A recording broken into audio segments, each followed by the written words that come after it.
Seolah habis kesabaran, Baim Wong akhirnya menggugat cerai isterinya Paula pada Selasa, 8 Oktober 2024. Adanya pihak ketiga membuat Baim Wong memutuskan untuk menyudahi biduk pernikahan yang telah dijalaninya selama 6 tahun. Dalam klarifikasinya, Baim Wong sampai menitikan air mata menjelaskan alasannya menceraikan Paula.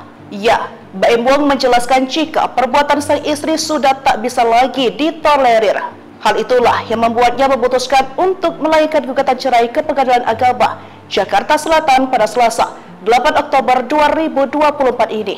Didampingi kuasa hukumnya, Fahmi Bahdim, Baim Wong menjelaskan jika keputusan ini diketahui oleh keluarganya. Adanya pihak ketiga yang merasa mengganggu rumah tangganya, serta perbuatan Paula membuat Baim akhirnya tak bisa lagi meneruskan pernikahannya. Namun saat dicecar siapa pelaku tersebut, Baim Wong tegas tak mau menyebut namanya. Namun Baim Wong sempat keceplosan soal identitas orang tersebut. Ia pun mengatakan seolah-olah kasus ini bak pagar makan tanaman. Hal yang sama juga dipertegas oleh kuasa hukumnya, Fahmi Bahdim. Ia juga enggan menyebut nama pihak yang tertuduh lantaran ingin menghindari fitnah.